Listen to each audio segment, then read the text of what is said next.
Babes Behind the Beats with Jess, Bowen and Bowie Jane. Today it is Bowie Jane with Jess Bowen for Babes Behind the Beats, and it's great to be back in studio for a second time. Yes, it's good to see you, Bowie. We've got some good old things to catch up on, and Yes. I've got some pet peeves to tell you about. Oh, let's hear them, Jess Bowen. Jess Bowen has pet peeves. No, I've been waiting. I have been waiting to talk to you about this because this is a huge reason why you and I even started this show. Yeah. And why we have this show is to have a platform that highlights women and non-binary in every aspect of the music industry, right? And we're trying, us as well as people like amplify her voice and book more women and diversify the stage. I think we're all trying to do the same thing, which is create, equality, gender equality in music, as far as there are women that can fill these spaces, but it still tends to lean very male heavy, right? Yeah. So with that being said, something that really bothered me lately, and it's come up a handful of times since our band has gotten back together, is that festivals, we know right now historically, are very male heavy. And our band has been told, again, a handful of times by like talent buyers or bookers that, it doesn't count that I'm a female because I'm the drummer. They were like, oh, sorry, we're looking to book, female fronted bands. And so they want that female up the front as the lead singer so that it looks like they're meeting that female quota more. Well, that's what it feels like, right? Yeah. And this is why I think it to me, it's missing the whole mark. It's missing the whole purpose, because what we're fighting for is that women are here, women and non-binary people, we're all in these roles. Yep. And we can do this as well. And so what annoys me about this specifically is that, like, not only am I a woman in this band, I'm one of the founding members of this band. Yeah. And to be discredited in that way by people that essentially, again, what it feels like they're saying is, you don't count. Yeah, shocking. How is that fair to tell? I am a female identifying musician in a band I happen to be a founding member of. Yeah. And you're telling me I don't count. Yeah. Like, that's essentially what I'm gathering, right? Yeah. And it's frustrating because, again, it's missing the whole mark. Like, the whole point is to have more women on the stages. I mean, even I think there's a statistic of in 2024, only like 25% of people on the stage in general were female or non-binary. Yeah. That's not enough. That's not a lot. And the thing is, so sites like Book More Women, if you haven't seen it, look at their Instagram. It's fantastic. They basically grab a festival lineup, and then the next slide, so here's the full lineup, and then the next slide, or around the other way, is listing where there's female or non-binary members of the band. So there just can be one person in the band that's female identifying or non-binary, right? Mm-hmm. And then that counts as a number. So that 20% is if just one person in the band is that. So for them to say, oh no, we want, they want someone that's got a female fronted so they can fill the quota. It's not helping you fill the quota. It's not. No.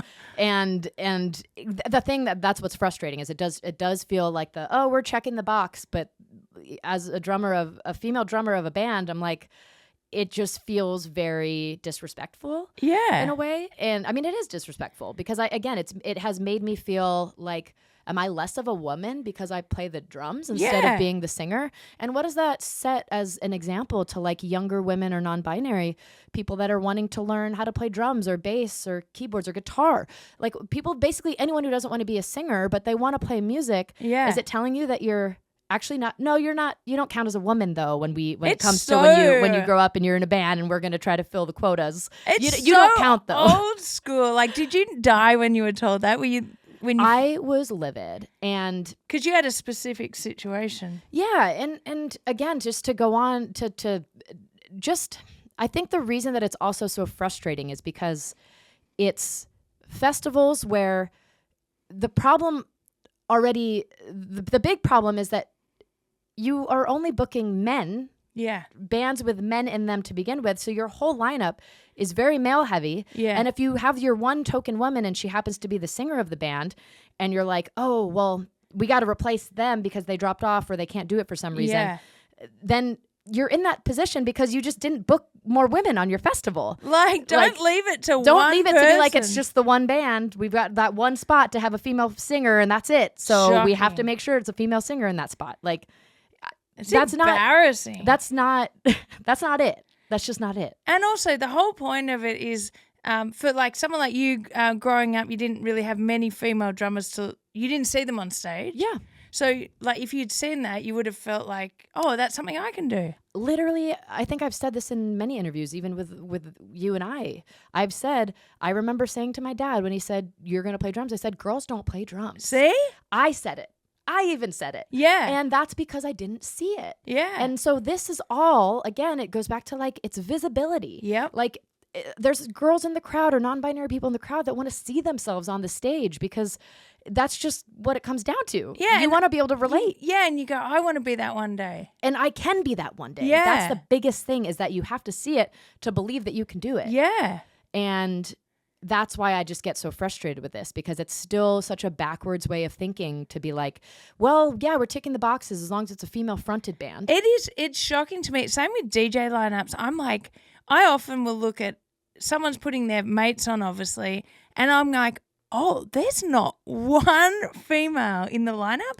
How are they not even thinking, oh, shit, this is embarrassing. It looks bad. Even if they don't want it, like Right. it looks bad. Right. But they obviously, I don't know.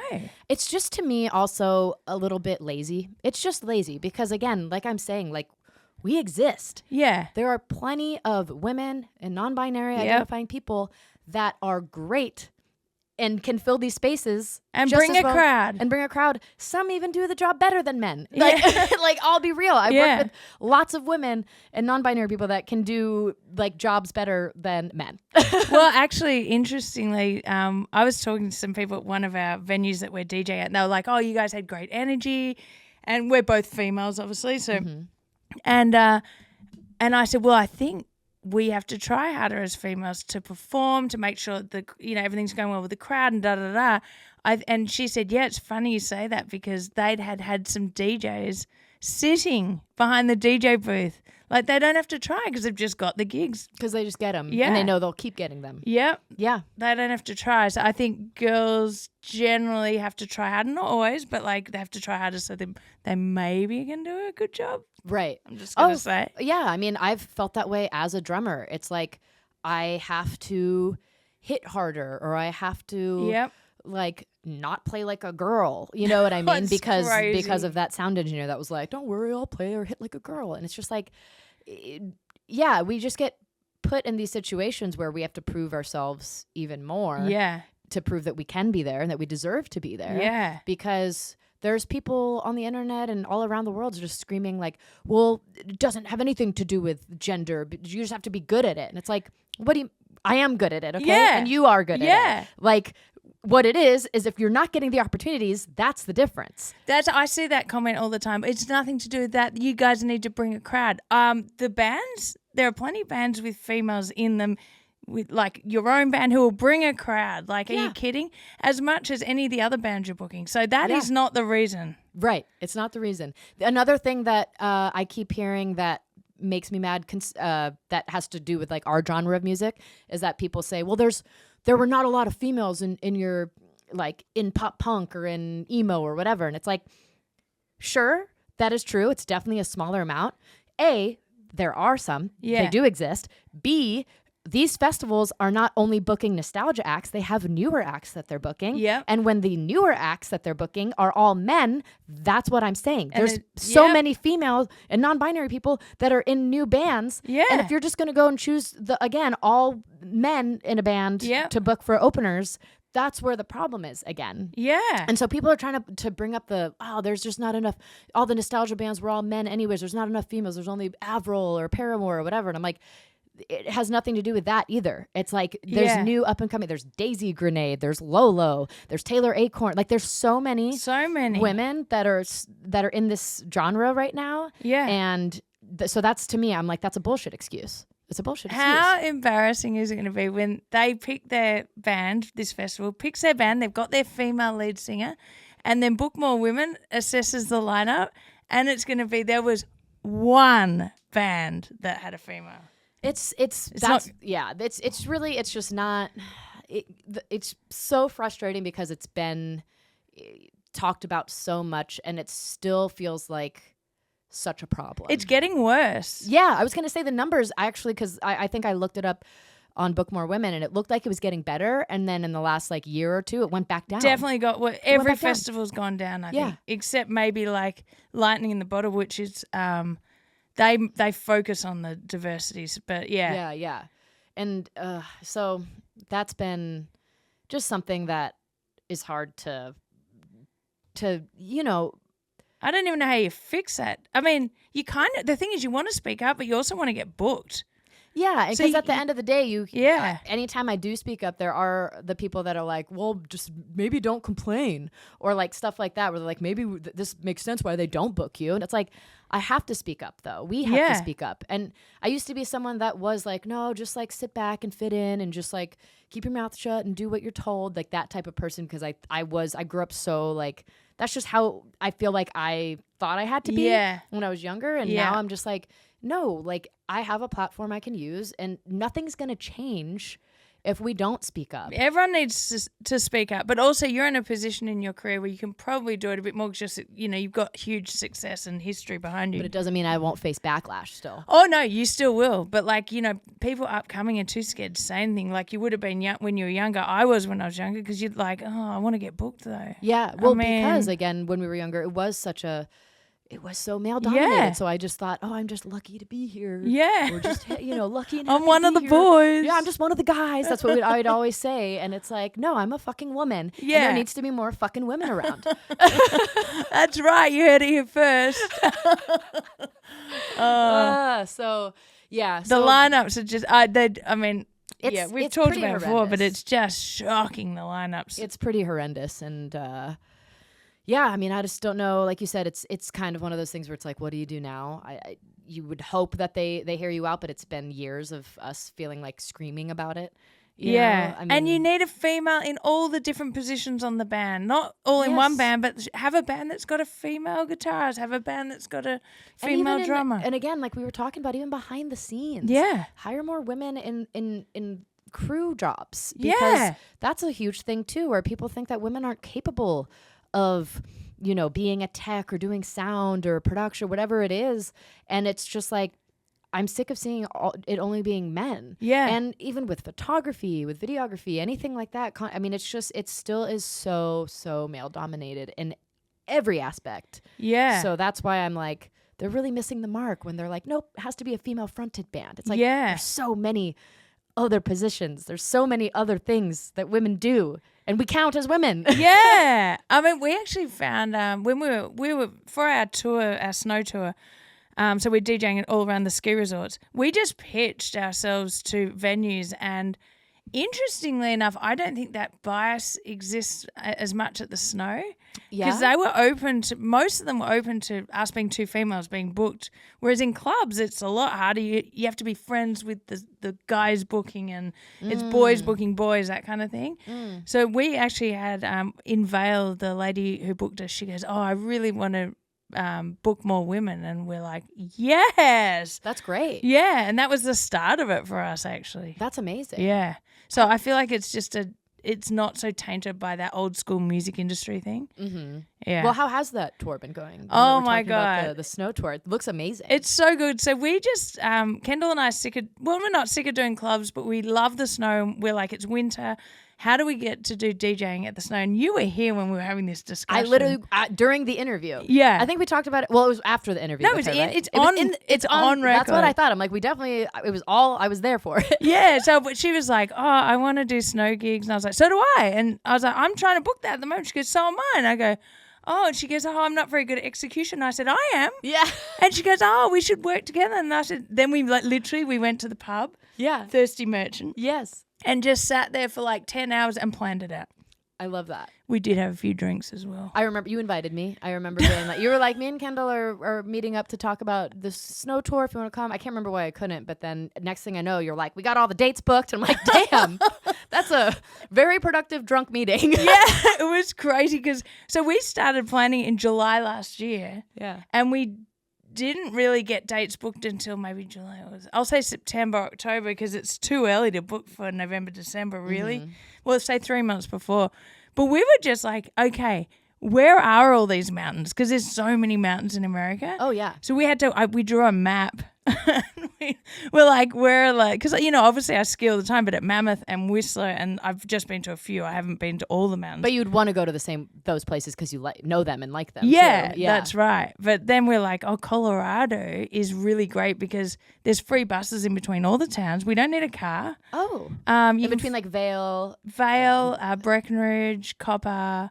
Even Aspen's only 2 hours away, but you can fly into the local airport. So we've just been doing it all, and Kendall has always had a manager or an agent. Mm-hmm. So this is the first time she's sort of done it on her own. So No she's way. like, whereas I have done a lot of self-managing, Yeah. and so she's feeling really good about it too. So we're just like having a great time, booking great gigs. And we've got this regular Vale party going on now. It's like once a month. Oh, wow. At Avanti in Vale. And they really look after us. They give us accommodation, and they just really, the gigs are great. You ski in and the party's there. So now this is going to be a once a month thing during ski season? Yeah. So when does that start and end, ski season? So it ends around 20th of April.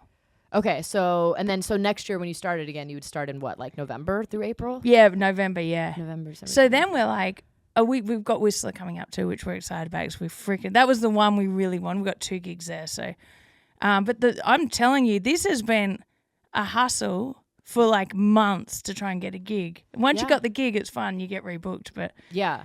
Yeah. But I mean, it has looked awesome. And on top of it, you get to do what you love to do. Yeah. Both things, DJing and skiing. Yeah. So it's like, what more could you ask for? And we got some great brands on board, like Diamond Skiing have given us these like cool backpacks, and Goodar with the sunglasses, and nice. Smith with the goggles and helmets. And Wow. So, yeah, just getting some brands on board as well. And then I just have booked July in Australia at the ski resort there because it starts moving into winter. Oh, yeah, because it's opposite. Yeah. Wait, so would Kendall do that with you? Or? Yeah, she's planning on it. So, yeah. Nice. That's awesome. And then we're looking at Europe for next year as well. So Wow.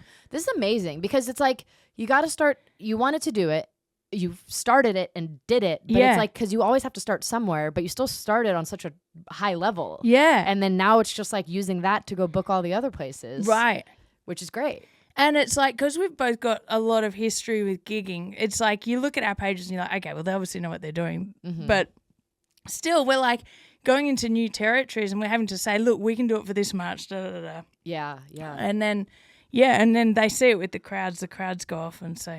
Yeah. Is It's it like fun. an all night, because I've seen you doing some daytime Yeah, DJing. most of them are days. They're like 2 to 5. Because that's people just want to like have a drink and Yeah. because that's ski culture. Ski and snowboard culture is very like you have some drinks, Yep. you do that, you come down, you chill, you hang, you listen to music. Yeah, and everyone's in a good mood because they just want to party. So it almost doesn't matter what you play, but I not love quite. But Yeah, and it's just like a great party. We're in bed at a decent hour. We ski during the day, That's awesome. and so you're getting your exercise in. And then by night you're like ready to pass out probably because Yeah. you DJ'd and skied all day. yeah, Yeah. Most people are like going to bed, not too late at the snow. So Because all day you're just doing physical activity. yeah, So you're tired. yeah. So it's really good. It's a good lifestyle, and we think we've hit something. Oh, we That's got great. Monster sponsoring us as well. So Oh, that's a big one. yeah. That's great. So, yeah. Well, that's fun. Dang. Okay, well, I'm going to have to come. You have to come. I know, Come to one of the Vale ones because you can just fly in. It's easy. Okay, and you can fly right into Vail? The- I've never gone to Vail, so I don't know how that. Yeah, it's like 30 minutes away From Denver? from Eagle. Oh, And okay. it's 2 hours from Denver. So. Oh, got it.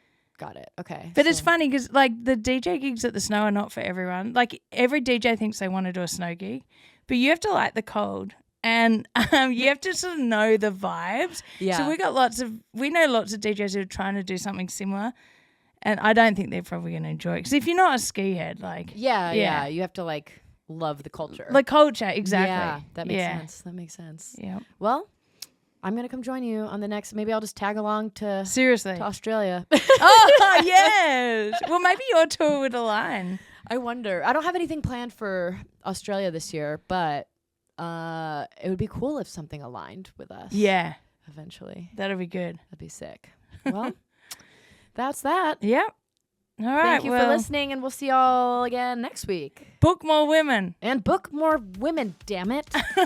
God, how many times do we have to fucking say it? Book more women and non-binary musicians and artists. Right. It's not that hard. God damn it. Okay, bye. Bye.